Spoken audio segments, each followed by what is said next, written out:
Hello,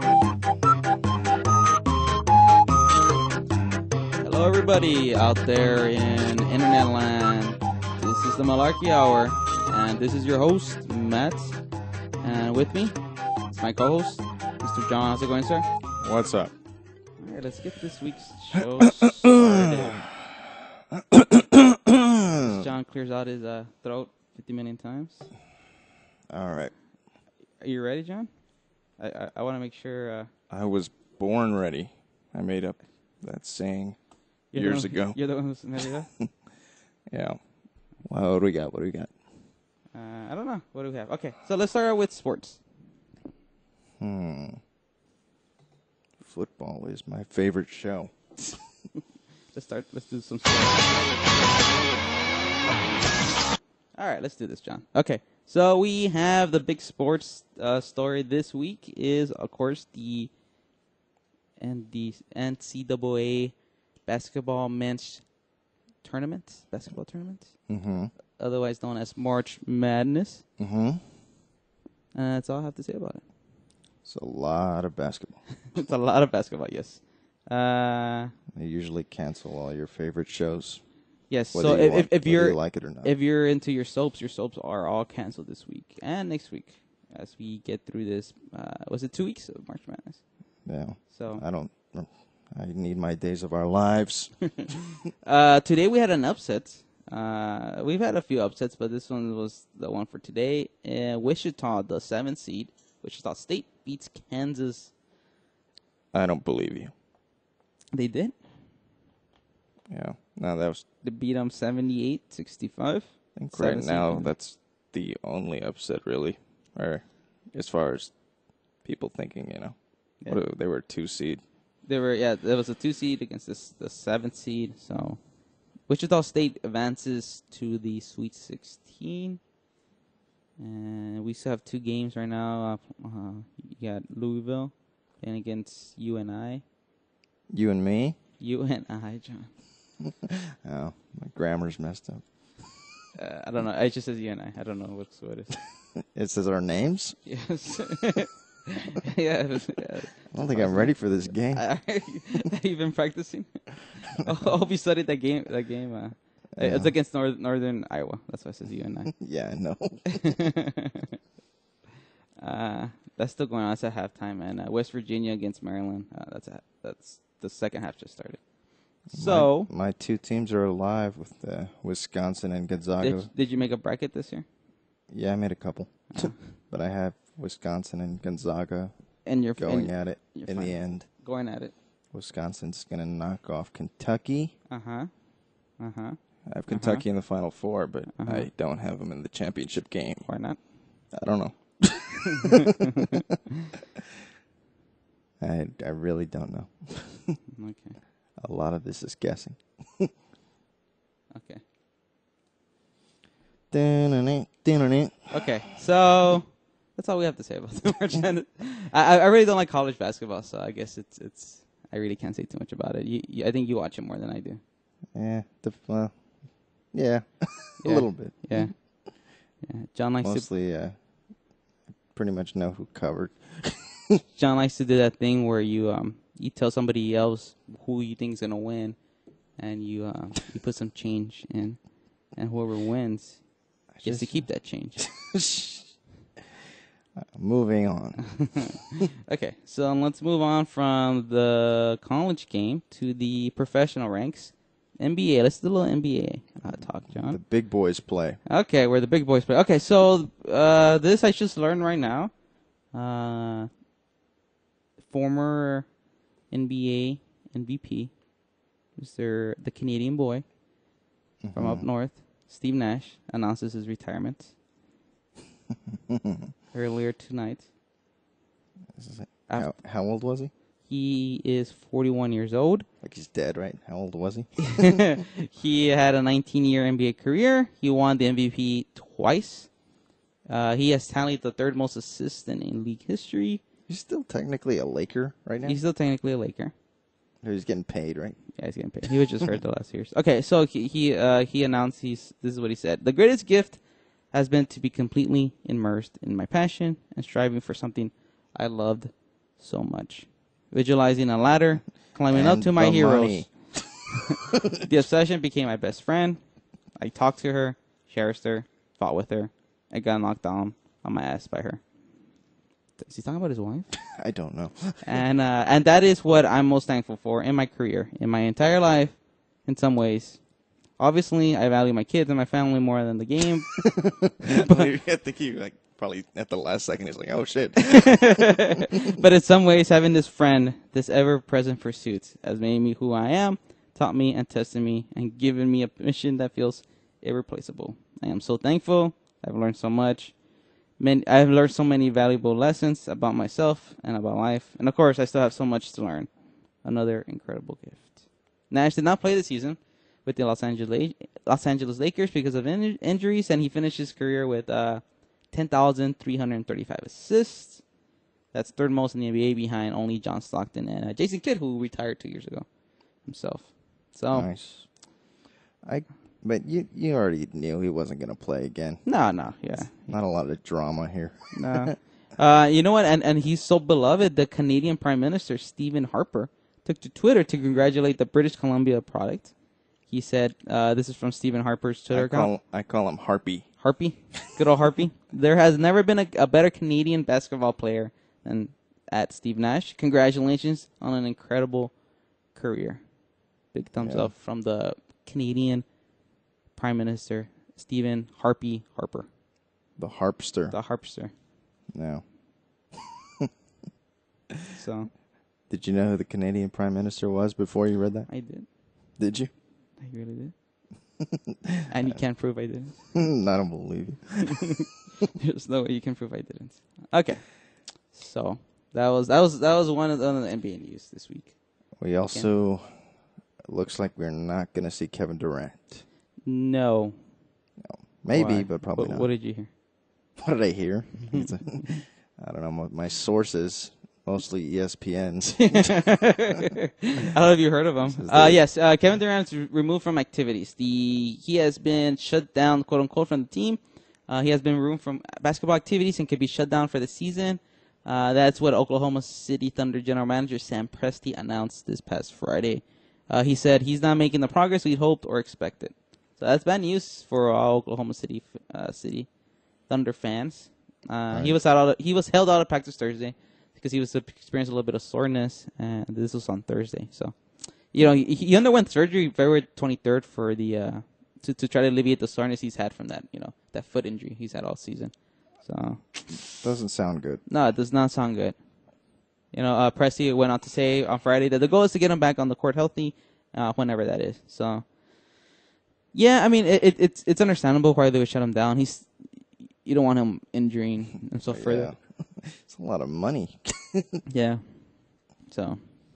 But I don't know. I think if they stay where they're at, there's no way that they can beat Golden State without him. Yeah. Yeah. And speaking of more injured, it seems like everybody's just getting injured. A couple of weeks ago we announced that. We didn't announce, but we reported that. Breaking news that broke the story. The Trailblazers had lost. Broke the story and then uploaded it a few days later. That the Portland Trailblazers had lost Wesley Matthews, their forward for the season, and now it looks like they lost their star center, LaMarcus Aldridge, for I don't really know. I don't know for how long. He bruised his left hand in the first quarter of their Saturday game's loss to the Memphis Grizzlies. He landed awkwardly, and then he said felt pain shoot through his lower back in the first quarter, which also prompted him to miss the second half. Oh, no, that was Batum, I'm sorry. And then Aldridge, bruised his left hand. Obviously. He's kind of an important player. Yeah. An X-ray taken on his left hand on Saturday was negative, but they don't know when he's going to return from the injury. So, I mean, Portland Trailblazers are also in the middle of trying to secure seeding in the very tough Western Conference. I mean, there's 8 teams in the West. I think it's safe to say, without Durant, Thunder, there's no way they can win the West. No, they'll make the playoffs. Maybe. Portland, I think, even just Wesley Matthews, I think they're out. Yeah, and especially with Batum, looks like he's going to be out. And I think just Matthews alone is enough to say they're not going to win the West. yeah, obviously. So that's down to six teams. It would have been tough for him to win the West with him. It's going to be even tougher without him. So yeah, so I mean we're down to 6 teams. So so in the West, I know we're not talking about the East because the East race is really dead. Down to 2 teams already. Yeah, so the West is a little bit more competitive. So that's the reason we talk a lot about the West. But the West, the way it's shaped up right now, Golden State pretty much has the number 1 seed locked up. But then from 2 to 7, that's when it gets interesting. So you got Memphis at 2 with 21 losses. You got Houston at 3 with 23 losses. You got Portland at 4 with 24 losses. The Clippers at 5 with 25. San Antonio at 6 with 25. And Dallas at 7 with 26. So from 2 to 7, there's only 5 games separating the second seed and the 7th seed. It's crazy. A week from now, this order could change anywhere from 3 to 6. Yeah. So it's any injury down the stretch is gonna affect seeding. And you have Houston at number 3, and they've been able to sort of overcome Dwight Howard's injury woes all season long. But it looks like if Harden doesn't have a good game, you said it earlier when we were talking before. Yeah. They don't look good. Same thing with Oklahoma City. Yeah. You need Westbrook to go crazy. Yeah. For them to, win. Yeah. Yeah. So that should be interesting. Scary thing I noticed about Golden State is you see Steph Curry have bad games lately, and they still win by like 20. They're a loaded team. Even if Steph Curry wasn't on that team, they would still be a solid team. They have a lot of talent. Right. So we had a few games today. Let's see.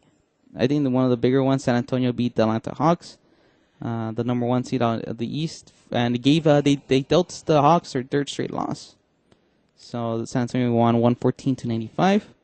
We had OKC beat Miami 93-75, so that keeps Oklahoma City in the playoff race. We have. I think they'll take 8th. Yeah, they actually have an easier schedule than New Orleans. Yeah, New Orleans lost today, 100-107 against the Clippers. So, yeah, it looks like the Thunder are sort of cementing that 8th seed. They're probably gonna stay at the 8th seed. Yeah, the three losses.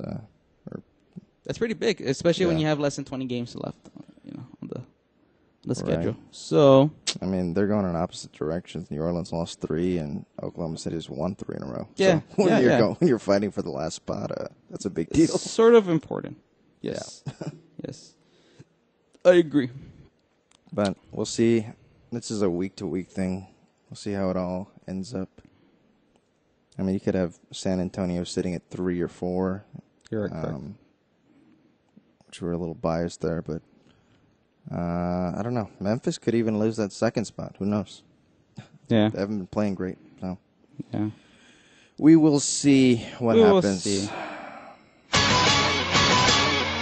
And that does it with sports. On to preseason baseball. Okay, preseason baseball.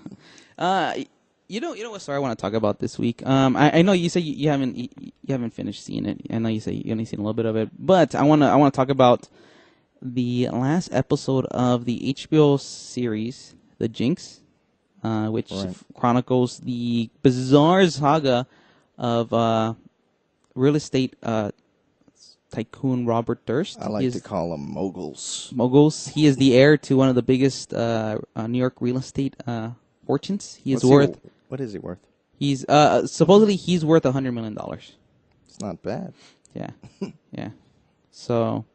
Not too bad. Okay, so the reason they're chronicling him is because 35 years ago or 33 years ago, he was the suspect in the disappearance of his first wife, and he's had a weird life. He's a weird character.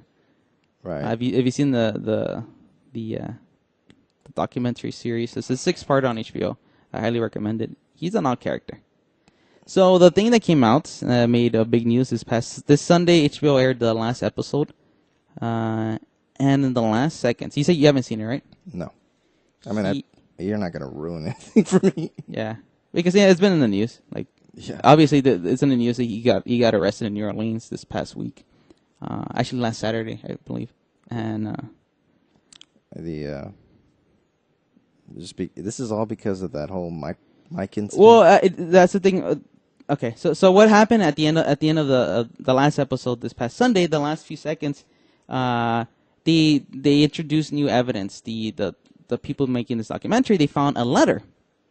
I guess let me go back because it's gonna. I haven't heard about the letter. You can. Yeah. Okay. So let me sort of break it down. His whole timeline. Okay. So Robert Durst, like I said, he's an heir to one of the biggest real estate fortunes in New York. At one point, his dad was. They consider him one of the 5 biggest landowners in Manhattan. They own like 6 skyscrapers, something like that. So they were real rich. So his first wife, Kathleen McCormick, mysteriously disappeared on January 31st, 1982. She went missing, and then Robert Durst, they were married at the time. He says he didn't know what happened. He said the last time he saw her, he was dropping her off at a train station, and they never saw her again. And the case when they just never found her. He was always a suspect in her disappearance. They never found her body. He was always a suspect in her disappearance, but they can never prove it. Right. Okay, so around 2000, there was news that they were going to reopen the case. Mm-hmm. And it's like that show, Cold Case. Yeah, like a cold case. Now, in that same year, on December 21st, Christmas Eve, 2000, Robert Durst's best friend, Susan Berman, was murdered in her house in Los Angeles, in Beverly Hills. Okay, so he was a suspect in that murder because, and this is what came out, is that a lot of people felt that, during the time that Robert Durst was going through his wife's disappearance, during that time period, Susan Berman was his best friend, and she sort of became a spokesperson to talk to the media, and a lot of people suspected that she knew the real cause of her disappearance, of his first wife's disappearance. Right. So a lot of people think she knew a lot. Mm-hmm. So around this time period when she got killed, she was going through a lot of financial woes, and they found that Robert Durst had been giving her a lot of money.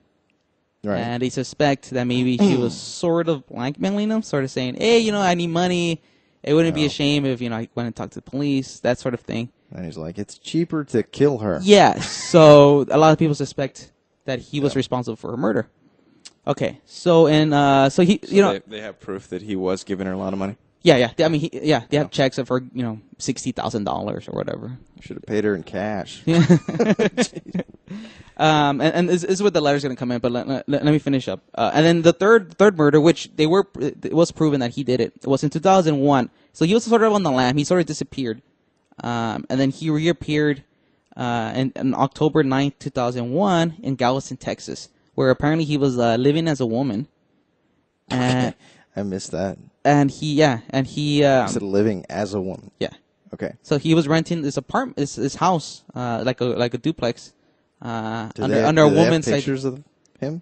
No, not as a woman, but he admitted he dressed as a woman, and that's how he got the apartment. Okay. So his neighbor, because it was like a duplex. He had a neighbor named Morris Black, and his body was found in the Galveston Bay on October 9th, 2001, dismembered. It was cut up into little pieces and put into separate bags. Right. The only thing they never found was his head. So they traced it back to Robert Durst. They found Robert Durst's wallet at the scene. That was something that gave it away. So they traced it back to him. They found where he tried to clean up the blood in his apartment, and so he got arrested. But surprisingly, they found him cleaning up blood? No. They found where he had tried to clean up the blood. Like they found traces of it when they went back and checked his apartment. Okay. Yeah, they didn't catch him in the act of cleaning. I was like, man, this guy's got some badass lawyers. So he was arrested for it, but then for whatever reason, he was released on a $300,000 bail the next day. Nice. So that's very rare for murder cases. So as soon as he got out of jail on bail, he ran, and he jumped bail. Violated whatever. Yeah. And then he was caught on November 30th, 2001. So from October 9th, when the body was found, to November 30th. He was basically on the run. Okay. Because he got arrested pretty quickly. But he was caught on November 30th, 2001 in Bethlehem, Pennsylvania at a Wegmans supermarket after he was trying to shoplift a chicken salad sandwich. Dude, why do rich people do weird things? Yeah, he's an odd guy. And he asked him why he did it during the... He goes, I don't know. He just... Yeah, that's how they... And the crazy thing is, when they arrested him, he had $500 cash in his pocket. So... Whatever. Okay, so he went through the trial. Winona Ryder. Yeah. So he went through the trial, and in 2003 he was found not guilty by. They basically this is the first time he's ever been tried, right? This is the first time he's ever been tried. So Has he only been tried once? He's only been tried once, and it was for Morris Black's death, which was his neighbor. So he was found not guilty. They're saying that he used his defense that it was self-defense. So why do you think he killed the neighbor? He claimed that, and this is what a lot of people think. Okay, so he was on the run. He was trying to hide because they were reopening his first wife's murder or his disappearance case. The neighbor was going to rat him out? Well, yeah, the neighbor sort of found out who he really was because Robert Durst claims he said he admits this is when he was cross-dressing? No, he stopped cross-dressing. Like he just did it to rent the apartment. Okay, I was like, I thought he saw him like on a daily basis. Or something. No, he did see him on a daily basis. I was saying as a woman. No, as a woman. He stopped dressing as a woman. It's like he came over one night and just no. So when it happened, got a little frisky. During the trial, what came out, he says that he told him his real identity, and what in the sort of came out that it seemed like Morris Black was going to try to blackmail him, telling him, well, if you don't give me money or whatever, I'm going to rat you out and tell everybody who you really are and where you're at. And he was trying to hide. So people think he killed him because of that.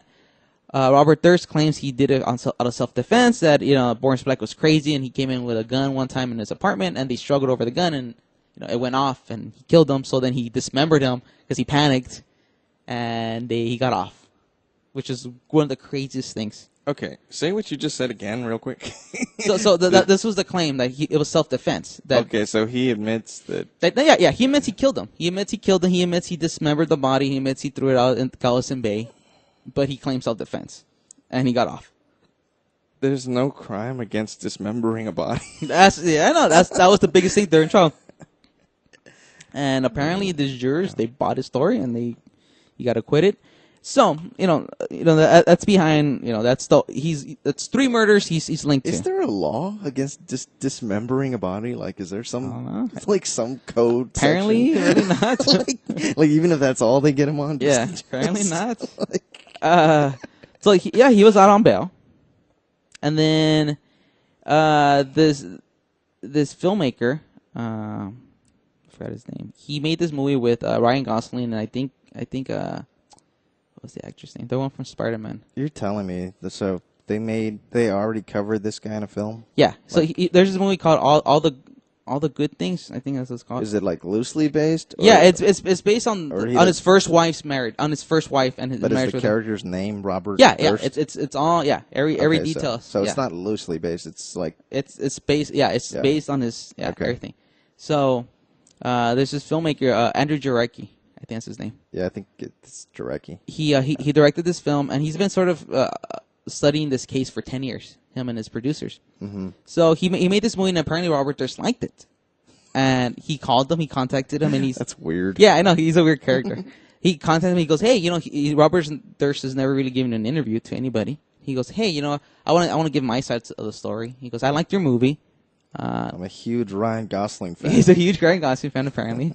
He liked that he picked Ryan Gosling to play him. And he made me look sexy. Exactly. I mean, we got Ryan. He's right here. I wasn't making the. Oh, he doesn't want to talk. Let him sleep. Oh, you don't want to talk. Okay. Okay. So apparently he liked the movie. So he's like, I'll give you an interview. And he's okay. Let's make this documentary. And this is how it became the HBO. This 6-part documentary. Okay. So we got that covered. Right. During the course of this documentary, and this was covered in the second to last episode. Let's go back to that Susan Berman, his best friend's murder, right? So what came out in that case, and this was one of the odd little details of this case, was she was shot in her own home. There was no forced entry. So, police believe, she knew the person probably that killed her because there was no forced entry. She was shot in the back of the head. He came from the underneath the ground. Right. So she was shot in the back of the head, and then her body was left there, and they found her body. And the reason they found her body was that, weirdly enough, the Beverly Hills Police Department got this letter in the mail addressed to just the Beverly Hills police. In the front, it says Beverly Hills. What was odd is Beverly was misspelled. Beverly was spelled with an EY instead of just Y. Beverly Hills is spelled with, Hey, that's how I've been spelling it all these years. Really? No. I've been calling her Crandall. For anybody that gets that reference. So that's one of the odd things. Beverly was misspelled in the front. So it just said Beverly Hills Police. That's what it was addressed. So no return address, obviously. It was just a letter. And inside the letter, it said it gave the address of Susan Berman's residence, and it had the word cadaver. Okay. So obviously it's like, okay, this is odd. So they went and checked, and that's when they found the body. So this letter was sent, and for years, it was odd that obviously it's the killer who sent it, and the thing that the detective in the case thought is why would somebody send this letter? It was obviously somebody who didn't want her body to be just sitting there decomposing. So it was obviously somebody who cared about her. Then that's the conclusion they got. Why would the killer, unless he knew her and cared about her and didn't want her body just sitting there decomposing, why would he send this letter? Because otherwise nobody would have found her body until maybe weeks later when her body started to smell. I don't want to get you off track, but I just had a great movie title idea. Okay. It would be a movie about a killer magician, right? He's a magician, but he also a serial killer. They call it Abra-Cadaver. No, I'm being serious. That'd be cool. Okay. Anyway, let's write it. We'll write it later. Yeah. Anyway, go ahead. we gotta copyright that title. Nobody's still Abra-Cadaver. I don't think we're. I don't think we're. Just for the record, today is Sunday, March 22nd, 2015, and this could be used in a court trial. Okay, so let's move on. Okay, so this letter was sent, right? Yeah. Okay. So this was the big thing. It was always on about the Susan Berman case. Why would they? It's a big risk. And they asked him in the interview. They asked Robert Durst. He goes, yeah, it's odd. He goes, why would they do that? Because it's stupid. Because you're leaving yourself open to get caught. So whoever did this, it's like this guy's not even trying. To get away. So during the course, so Susan Berman. She had married this one guy, and he had kids, and the two kids consider her sort of like their mom. She was their stepmom. Right. So the boy, her son, he was real close to her, and for whatever reason, he got close to Robert Durst. Don't do that. Yeah, and for a while he didn't believe he did it. Right? He's just like, I don't know. He goes, it's weird. He doesn't think he did it. Well, during the course of this documentary. This was the second to last episode. They get the filmmakers get a call from him from the son of Susan Berman, the stepson. He's like, hey, you know what? Give me a call. I found something in Susan's belongings because he was giving all her belongings when she died. That might be of interest to you. So they go and they're going through the stuff, and it's this letter. Now remember I was telling you that Robert Durst had sent her checks checks to sort of her expenses, whatever, $60,000 or whatever. Right. So one of them was a letter. He wrote a letter to her. He's like, hey, I hope I hope you're doing well. Maybe this will help. Blah blah blah. It was a letter written to her. Well, in the front, addressed to her, because she lived in Beverly Hills, was Beverly Hills. Spelled weird.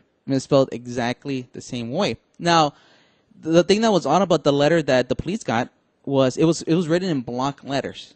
And even Robert goes, yeah, it looks like somebody was trying to disguise their handwriting, writing in block letters. He's a weird guy. He's like, yeah, it just looks like, they're writing in block letters. It looks like they're trying to disguise their handwriting. They're showing him the letter? Yeah. So this was before they found this letter that they know that he wrote. They know for sure because he wrote it to Susan Berman. Okay. So in this letter, exact same block writing. Right. So they take it to a document expert, and he handwriting guy, and he goes, well, I need more samples. So they go through because they could find samples of his writing, and they go through and it's a match. So they sort of they don't know how to. This guy's pretty good too. So it's so weird, So they're sitting on this evidence. So they put in a safe deposit box and. She's gonna wait what to do with it. So they're planning. They want to do another interview where they want to confront him with the letter and see what he says. So the last episode deals with them getting ready for this second interview they're gonna have with him, and they're gonna confront him with this letter. So they're trying to figure out how to do it, and he's sort of like they're getting a hard time. He knows they're gonna pull something. He doesn't know. He has no idea. Oh. But for what he's dodging them. He's a weird guy. Sometimes he feels like doing interviews, sometimes he doesn't. So he keeps delaying it. But it isn't because he knows. It's just he's weird. So throughout this whole time, he actually got arrested for breaking a court order to not go close to his brother because his brother's scared of him, and he had a restraining order against them. So like all this weird stuff was going on before they got this interview. So they finally got the interview. They go to the hotel, and he starts asking them questions, and he doesn't want to reveal it right away, obviously. Right. So he finally, the moment of truth, he shows them the letter that he wrote to Susan Berman. He goes, "Do you remember writing this?" He goes, "No." And they show him, like, "Yeah." And he starts reading. He goes, "Yeah, it sounds like something." Yeah. He goes, "Do you know why you wrote it?" "I don't know. Maybe." He's like, "We used to give her checks." He goes, "Yeah, probably. Yeah, it sounds right. Maybe when I send her a check." He goes, "So this is your writing?" Because he has his letterhead, like where he used to work. Yeah. And he goes, "Yeah, that sounds right." So okay. So and then he shows, okay. So this is the letter that was written. Remember that letter that was written? And he's looking at it, and he's, And he starts doing this weird, he starts burping. Mm-hmm. Right. Mm-hmm. And he's like, "You don't think these look..." He goes, "No, not really." He goes, "I wrote that letter, the one with Susan Berman, but I didn't write that letter." Right. He goes, "Okay." And then he had a sample of both Beverly Hills written. Mm-hmm. And one's the one that was written to the Beverly Hills police that was sent, for the murder, and one was written to Susan Berman. He goes, "Well, which one did you write?" And he's looking at him. He can't tell the difference. He goes, "Oh, I don't know." Right.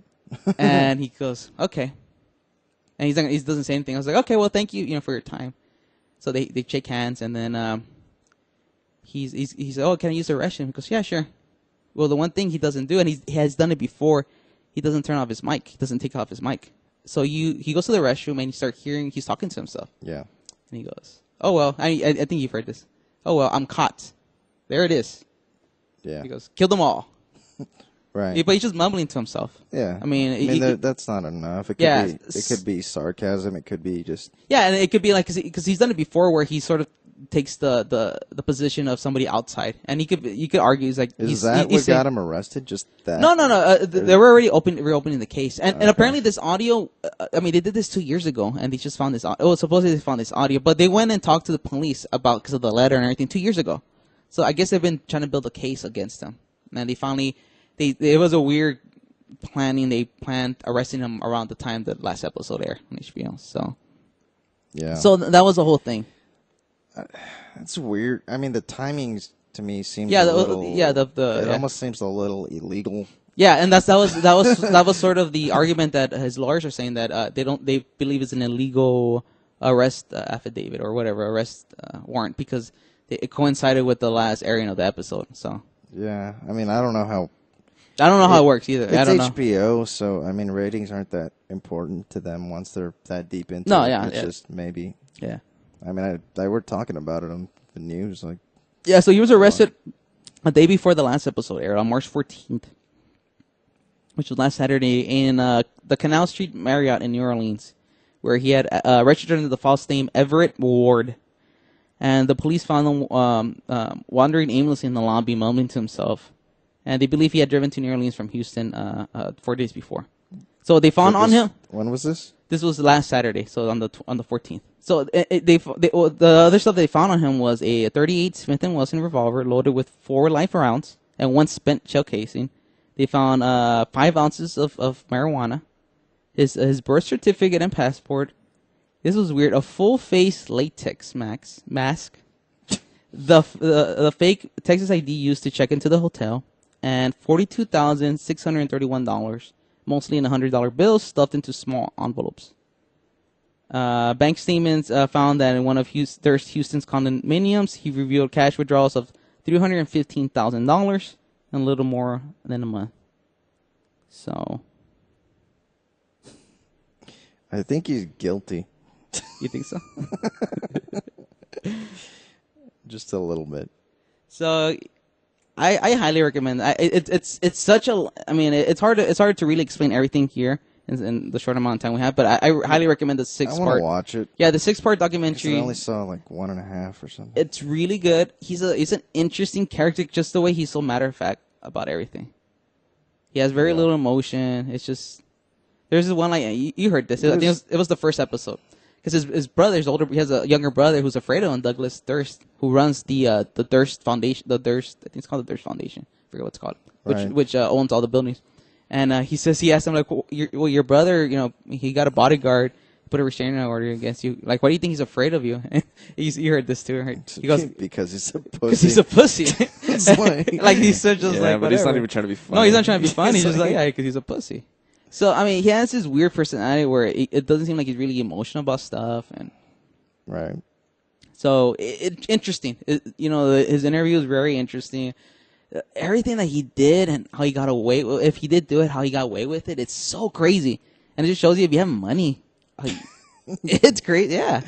I mean, for him to get away with Morris Black's murder, who, for one, he admitted murdering him.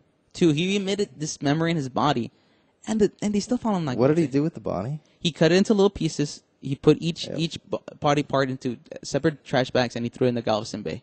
Okay, he threw it in a river or something. No, the bay. Yeah. But and you know what's crazy? Like during the documentary, there's one juror from the Galveston case. I mean, is there even a fine when you cut up a body? for littering? Yeah, at least get him on something. This is the craziest part. There's one juror from the Galveston case. They interviewed him for the documentary, and they asked him. He said, he doesn't believe he's guilty. He goes, "You don't believe he's guilty?" And he goes, no. He goes, he thinks Robert Durst is the most unluckiest man on earth. Yeah. It's like, it's just crazy what people want to believe. Yeah. Sorry. So I highly recommend this documentary. It's very interesting. It's 6 parts. It's on HBO. Even if you know what's gonna happen, it's still interesting. No, I need to see it. I saw literally like one episode and part of the second one. Yeah. So I highly recommend it. Like I said, even if you know what already happened. One of our interns distracting us a moment ago. And Ryan Gosling doesn't do anything. He's just laying there. It's a lot of Gosling. Right. Okay. So moving on from the Jinx and this documentary, let's do something a little bit more uplifting, a little bit more cheery. I thought that was the uplifting part. Let's do movie trailers. Abra-Cadaver. Nobody's doing that. That's all. That would suck if you showed me that trailer right now. It was about a killer magician. I'd be so pissed. Right? Okay. The first trailer that we're gonna show is for a movie called Good Kill. It stars Ethan Hawke, January Jones, and it's about drone warfare. It's a drone warfare drama. Huh. And that's interesting to actually make a movie about drones. So this is the official trailer, got released about 2-3 days ago. And this isn't the one where Ethan Hawke plays a killer magician, is it? No, hopefully not. It'd suck. Okay. So except he uses drones. Yeah, let me skip over this ad real quick. Okay. Yeah. Here you go. We don't want to endorse that. Yeah. Okay. So the here we go. The preview has been approved for appropriate audiences by the Motion Picture Association of America. IAC Film. I did something good today. You don't always. You want to know about my job? Right. Good kill. Ladies and gentlemen, the remotely piloted aircraft is not the future of war. It is the here and now. What'd you log? 3,000 hours in F-16. But we've progressed. Let's go to Afghanistan. Fly and fry. Make no mistake about it. This ain't PlayStation. We are killing people. Light them up. Yes. You ever get to, like, fly in a war? Blew away 6 Taliban in Pakistan today. Now I'm going home to barbecue. He's quiet. Does he ever get angry? Almost never. What happens when he gets angry? Oh, you don't want to see him when he gets angry. I am a pilot. The movie just takes a twisted turn. He turns into the Hulk. What Hulk. it is that I am doing, but it's not fine. Weapons away, 8 seconds. Damn it, what's that? Aboard? Run, you.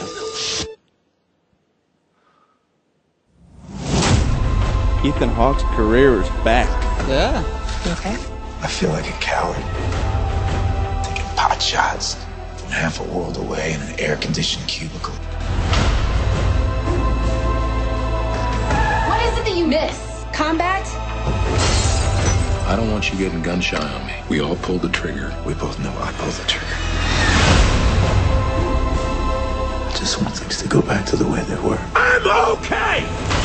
You're cleared hot. Light them up. Don't ask me if it's a just war. It's just war. That looks like the kind of movie, if, depending on the timing, it seems a little too early, but if it was good, maybe it'd get Oscar buzz. Yeah, it's getting released too early. I don't know when it's going to release, actually. Let's see. I don't know, but... Let's see. Good Kill is getting released. It seems like all these... Let me look it up for you real quick. All these war kind of movies are... As long as they don't suck, they tend to get a... You know... Yeah, it's getting released May 15th of this year. So, yeah, it's not Oscar season. So, but yeah, so you know, obviously it's about a drone pilot. I'm sure everybody's heard about drones in the news. So, it should be interesting. Okay, this next one's a little you less. Ever seen one? A drone? I've met like not flying. You ever talk to anybody that says they just seen them? Yeah, I've had a few people that I know just say they've. Oh, I saw a drone. Yeah. Like, I've never seen one. I never really look up in the sky too. It's not like well, I do, but I've never seen one. Well, you like looking at the sun. Yeah, it's a big mistake. That's not what the binoculars are for.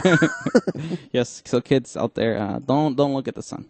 Okay, so this next one is a little less political. This next movie, okay. It's the third chapter to the Insidious franchise. And this is a prequel. I have seen none of them. I haven't seen any of them. But this is a prequel. So, let's watch it. Mavericks 86, Suns 85, 3:47 left in the fourth. Be interesting for people who are listening live and aren't going to listen to it 2 days from now.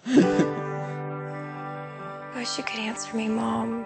Mr. Atkins said he'd fail me if I was even a minute late again. Something bad's gonna happen. Sometimes I can feel her around me. Mom? You have to be very careful. If you call out to one of the dead, all of them can hear you.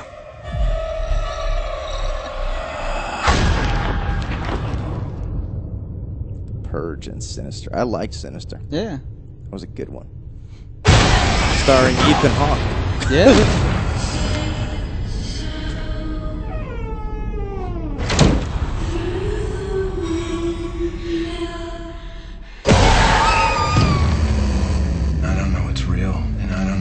Stop it. What's happening to me? I had a vision of you. A man who couldn't breathe. This entity is very dangerous.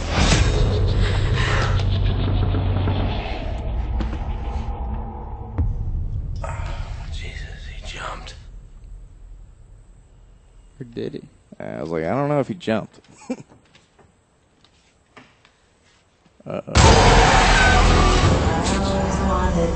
Something's trying to kill her. I'm going to have to go to where it lives.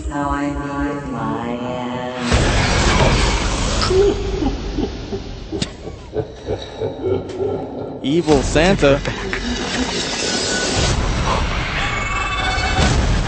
It's feeding on her soul.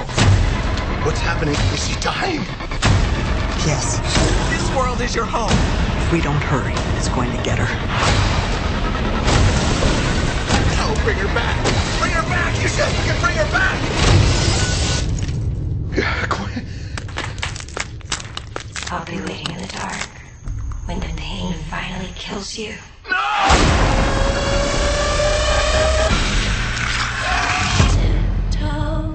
Through the tulips. I love that song.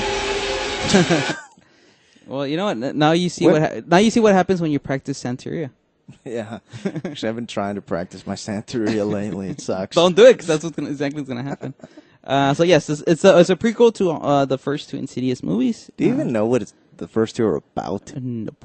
I have no idea. But this is the prequel, apparently. So yeah, I have no idea. I'll watch them all together. No, you won't. I'll probably go see that without seeing the first two. You don't have to. Yeah, I know, because it's a prequel. So okay, so the last one is the big one of this week. It is a teaser trailer to the new Tom Cruise movie. Can you guess which movie? Is it a sequel? It's a sequel to the Mission Impossible. Oh, dude, I was about to guess. I was like, is it a Mission Impossible movie? It is Mission Impossible 5. It's the 5th Mission Impossible. That's crazy. What? They're all good. They're all really good, yeah. Like, they're all good. So this one's called Mission Impossible Rogue Nation. It is a teaser trailer, and it just dropped today. So this is brand new. Nice. Mission Improbable. Okay, so here it is. I want you to choose your next words very carefully. Where is Hunt? Alec Baldwin already scares me. Yeah. We've never met before, right? Follow me.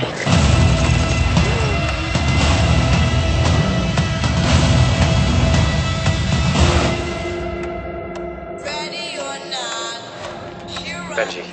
Ethan, where are you? The Syndicate is real. A rogue nation trained to do what we do. An anti-IMF. I always forget what IMF stands for. You want to bring down the Impossible Mission Force. Yeah, okay, you're right. Desperate times. Desperate measures. You got your seatbelt on? You asking me that now? Oh my God!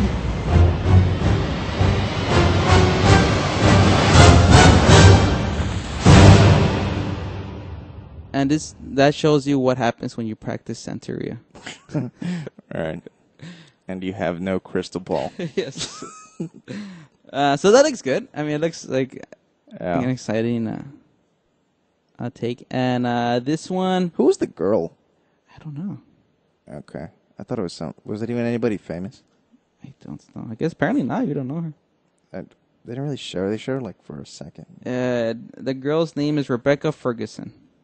Then I don't know who it is. I barely saw Alec Baldwin at the beginning. So you know what's interesting about these Mission Impossible films is each of them is being directed. I didn't even notice that was Jeremy Renner. Yeah, he was in the last one. Yeah. Okay. They're all directed by different directors. Yeah, the first Simon one, Pegg too. Yeah, From the last one. The first one was Brian De Palma. The second one was who directed the second one? I didn't know the first one was Brian De Palma. Yeah, Brian De Palma directed the first one. Actually, I still think it's the best one. Yeah, I love the part one. I like the exploding bubble gum. You know, I was like kind of a kid when that came out. I was a kid, and I used to like waste bubble gum and like crush it in half and throw it and run away. Did they explode though? No, I was a kid. I would imagine like my bubble gun was the explosive. So your parents wouldn't get you the explosive bubble There was gum? just gum everywhere. I'm just asking, yeah. So. No, they didn't buy me explosive bubble gum. So yeah, they've all been directed by different directors. Part 2 was John Woo. Part 3 was J.J. Abrams. Part 4 was Brad Bird, and Part 5 is being directed by Christopher McQuarrie. So, that's some big directors in there. Yeah, yes, yeah. I mean, it's Tom Cruise. I mean, you could demand a lot. Yeah, I guess he probably gets to pick. Yeah, basically. So this one looks just as good as the other 4. So I really like the last one. I think Part 4 with Brad Bird, the Ghost Protocol was pretty cool. Yeah. So yeah, it looks like it's gonna be released July 31st of this year. Big summer movie. So right. We will see. Okay. That looks cool. Looks very cool. Okay. Let's do 2 stories before we wrap it up. But I want you to guess what the headline is. So don't look up on the screen. Okay, let me turn around. Okay. So this first one, I want you to try to guess. I'm not going to give you the full title. Okay. So this first one's about a toy. Abra-Cadaver. Yeah, right on the dot. Okay. So this first one's about a new skateboard. What do you think's unusual about the skateboard? Does it hover? It does not hover, unfortunately. Man, it's does it run on electricity or something? Yes. So but the big thing is I'm completely guessing. It's a postmodern skateboard. Okay. So they ditched everything about the skateboard except the 2 wheels. There's no board. Wait, what? Yeah, look, you want to look up on the screen? This is how the new skateboard looks like. Okay. Like a lawsuit. So this is how it looks. It has no board. It's just two wheels. That looks super futuristic. Yeah, it's a postmodern skateboard. Like, dude, that does not look like something you could easily keep your balance on if you weren't good at it. Mm-hmm.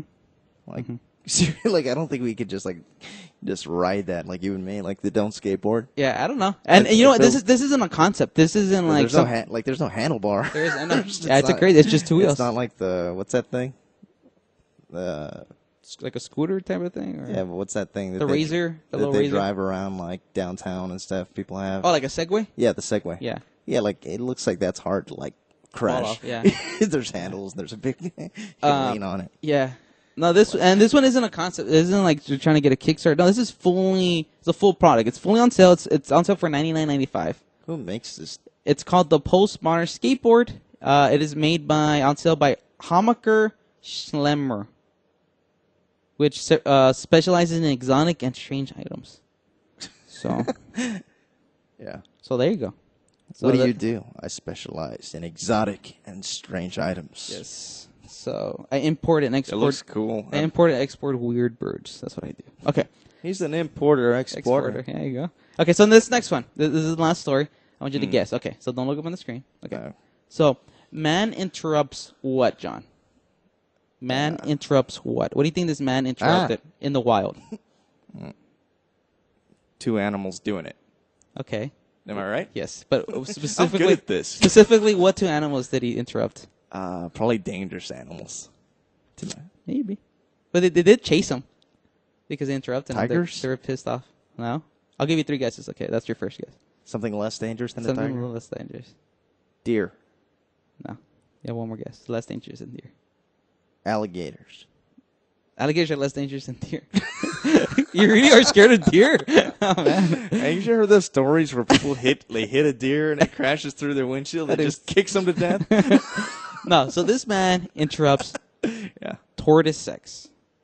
And the world's slowest chase ensues. So let me show you the video.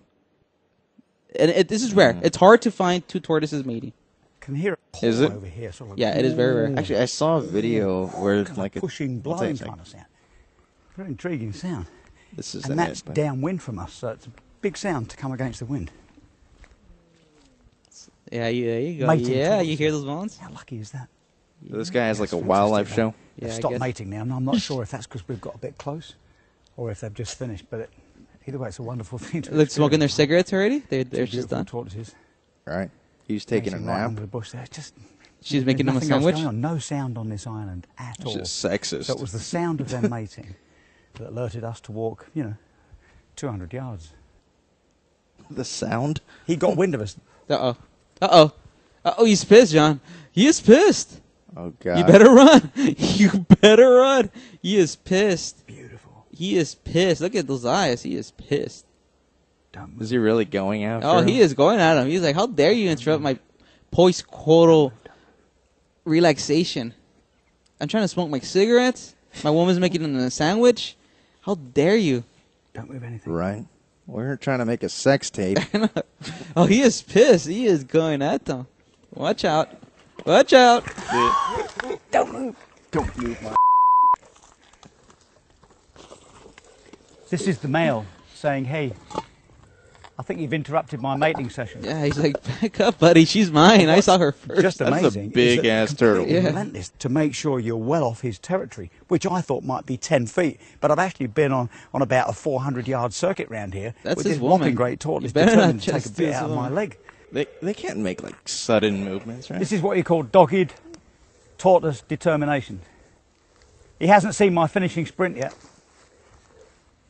He's gonna end up like tripping, and the turtle's gonna You get can't him. blame him. He's in the bushes over there mating on this beautiful, private, quiet island, and I pitch up to take a look. So, who can blame him? See you, buddy. I'm faster than you after all. Breaks his leg. See you, mate. Leave you to it. He's like, yeah, that's right. That's right. I told you. Go back to my woman. I'm gonna take this 20-minute walk back. So there you go. So Very nice. okay. Which I did see a video on Facebook. Somebody posted of two turtles doing it. Uh-huh. And then the male turtle, just completely like in the middle of it, falls over on his back. Oh, really? Yeah. That made me laugh. Maybe he wanted her to do other stuff too. So. Right.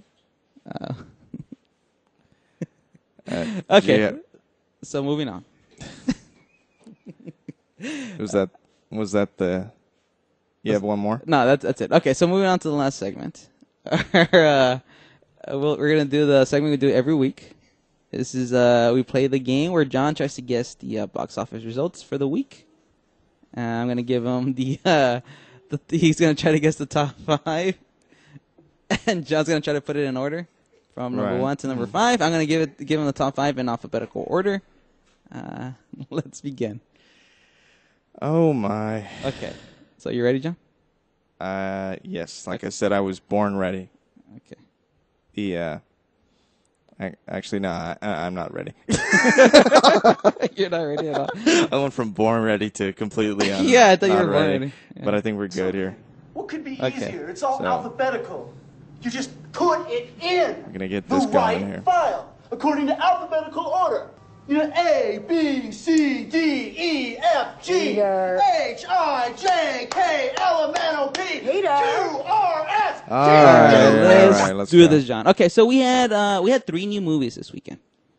We had the Divergent series, Insurgent, the sequel to the Divergent. I guess this is a popular young adult novel series. We had The Gunman, the new Sean Is Penn it an movie. adult thing? Young adult. Seems like a lot of kids. Yeah, it's like see it. I think it's one of those. They call it YA, whatever.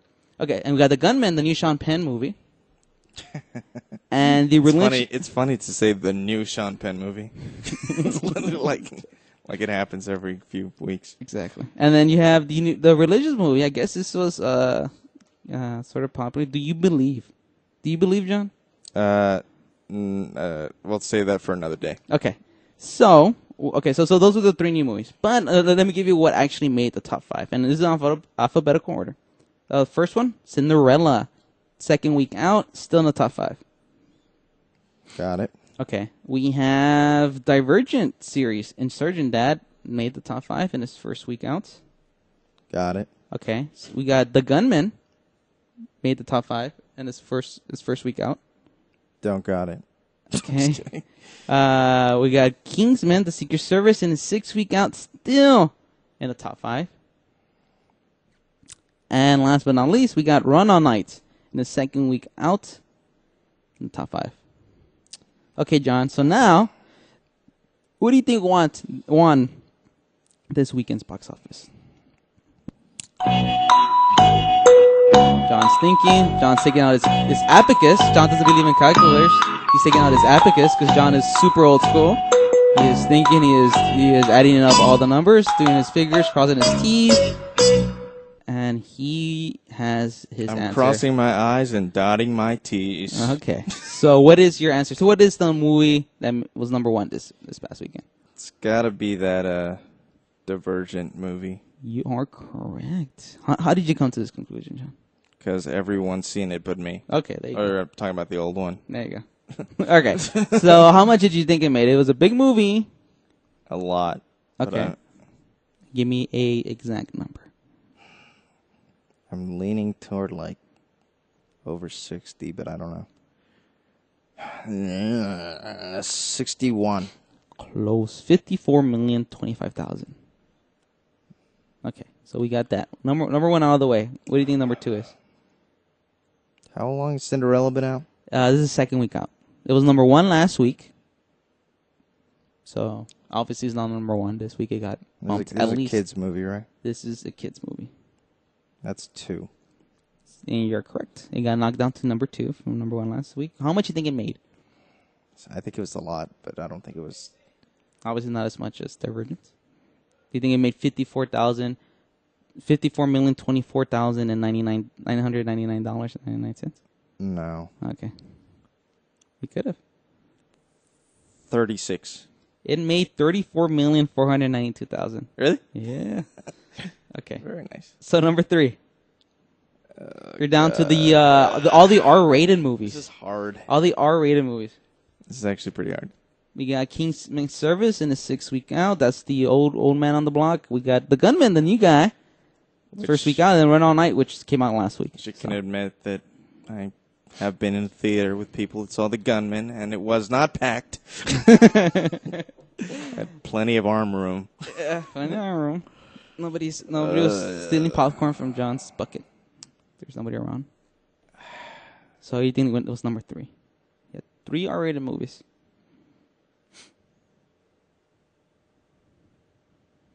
Run All Night. Run All Night was number 3. How much do you think it made? It was number 2 last week. Got down to number 3. I have no idea. So obviously, it didn't make $34,492,000. It had to make slightly less than that, obviously. $16 million. It made $5,115,000. That was way off. It has made $19,722,000 so far. It's sort of a disappointment for actually Liam Neeson. Going by the fact that The Gunman, I kind of wanted to see it, and I was actually up for maybe I want to see Run All Night again. So that's okay, so what's number 4? We have The Kingsman. I'm gonna have to say it's the first week. I'm gonna have to say The Gunman. And you are correct. This is usually where it gets. I can't be that far off. Okay. 4.5. It made $5,009,000. Okay. It made only.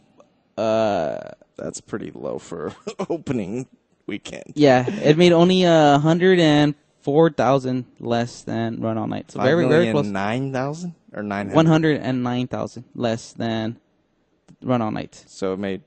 Because Run All Night made $5,115,000. Gunman made $5,009,000. Oh, not 900. 5,009,000. Okay, so like 5 million. Yeah, 5 million. Yeah, basically 5 million. Okay, so Kingsman Service obviously number 5. Like an expensive movie too. It doesn't say the budget here. Yes, maybe. I don't think it was that expensive. Oh, there's a lot of action. There's a lot of action, yeah. And Kingsman number 5. How much do you think that made? This is 6 week out. 4.8. 4.6. Nice. Okay. And then just to round out the top 10, number 6 was the new movie Do You Believe? At $4 million even. We got number 7, the second best, Exotic Marigold Hotel. I watched half the trailer and I stopped it. So like, I don't want to see that. Yeah. You got the second best Exotic Marigold Hotel with $3.45 million. I still don't know what that is. It's a sequel to the best Exotic Marigold Hotel. Is it? Yeah. Are you it's a sequel. It's a sequel. Did you see the first one? No, I never saw the first one. It's about a bunch of old people who retired to this hotel in India. Number 8, it's about a bunch of British people. Number 8 is Focus, with $3.3 million. It has made I'm surprised that's so low. Yeah, it made $49,403,000 so far. What is it? 3 weeks out? It has been out 4 weeks. Chappie is number 9 with 2.65. Definitely a disappointment. I was going to say, that was a bust, right? That was a big bust. This only made $28,300,000 on a almost $50 million budget. And number 10, the SpongeBob movie, Sponge Out of Water, 7 weeks out, still in the top 10. It made 2.35 this week, and it has made $158 million so far. So it's a success. Yeah. And there you go. Those are your I figured SpongeBob would have cleaned up. You would have thought. I'll tell you what's going to clean up. Is that Fast, or is it Furious 7? It's Fast 7. Yes. Is it Fast or Furious? I don't know. Furious Fast 7. I don't know. It was Fast 5. I'm sorry. So it's Furious 7. Right. They already used Fast.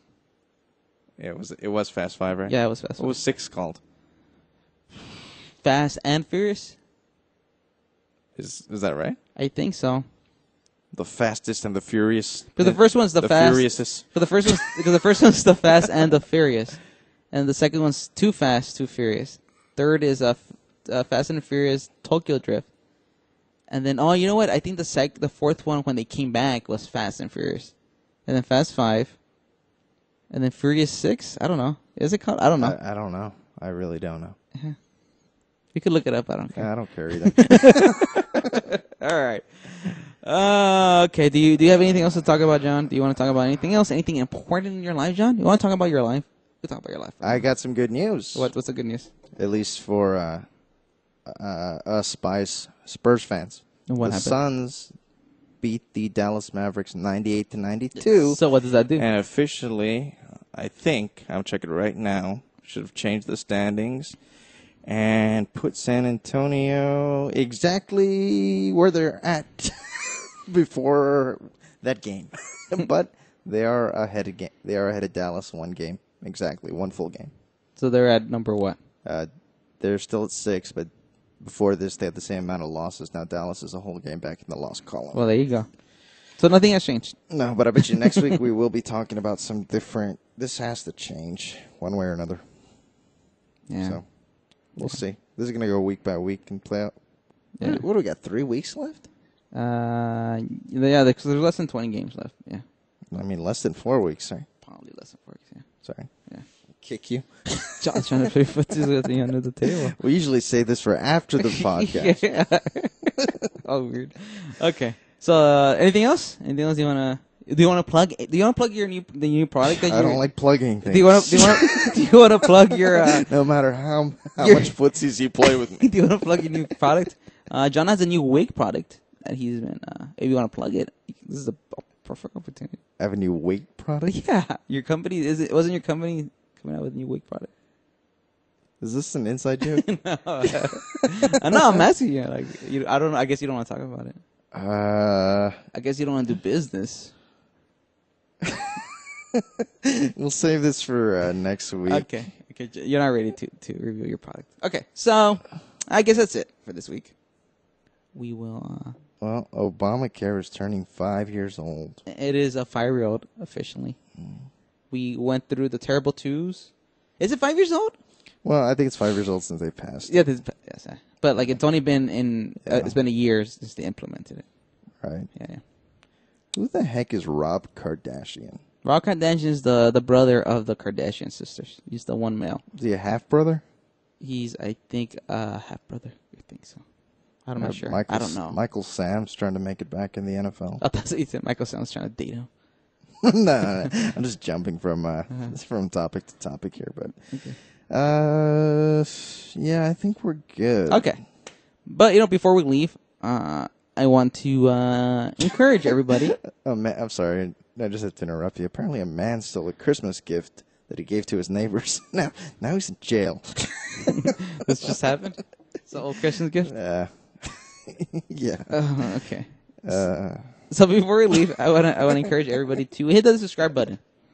Subscribe to this podcast. That way we will know first. You'll be the first to know. You'll get a little email in your email mailbox. You're gonna get live scores from several days ago. Yes. You'll get a notification when we upload a new podcast. You'll get scores from 5 days ago. You will. I think that's the best part. Yes. I guess I was pretty horny. Yes. So I encourage y'all to subscribe and like our podcast. Hit that like button. We'll try to bring you even more. Continue to bring you quality programming. My nipples are very sensitive. Just like that. Every week. But before we go, we want to leave you with a piece of advice we all feel is very important. Definitely, you want to follow the governor and it's simple 2 steps. Take sound advice. You should not drink and bake. Yes. So with that, we will leave you for another week. We will see you next week. I think it's the last weekend of March, right? Isn't there one? There's one more. There's one more weekend in March. We got one more Sunday, the 29th. Yeah, next week. Oh, you're saying that there's one more. Yeah, there's one more. Next week will be the last one. I thought you said this was the last one. No. Okay. Sorry. Yeah, next week we will see you on the last weekend of March. Man, the year's flying by. We're already going to be into April. Yeah. Spending way too many hours with you. Yeah, this is going to be our 41th episode. Yeah. You said last week we were officially at on a week's worth of podcast. On the low end, taking 1 week of our lives. On the lower end, but we all know it's more than one. Yeah, we got to set up. Yeah. Or you actually do all the setups. I watch. John just sits here, drinks his unsweet tea, complains about his the thing he does where he tries to guess who's gonna win a game and he puts change and then whoever wins takes the change, and usually the other person takes John's change a lot. So I've seen you before. You're the asshole on TV. So yes. So this is our 41th episode. Nine I'll more. say to Russell Westbrook when I see him. So 9 more episodes will be our 50th anniversary. Will it? Yeah, it'll be our 50th episode. Oh, okay. Yeah, so, not 50 years. We haven't been doing this for 50 years. No, actually, for a second, I heard 50th year. No, the 50th episode. You're like, oh crap. Jesus Christ. What have we been doing with ourselves? Okay. So we're going to leave you for this week, and we will see you next week. Bye-bye.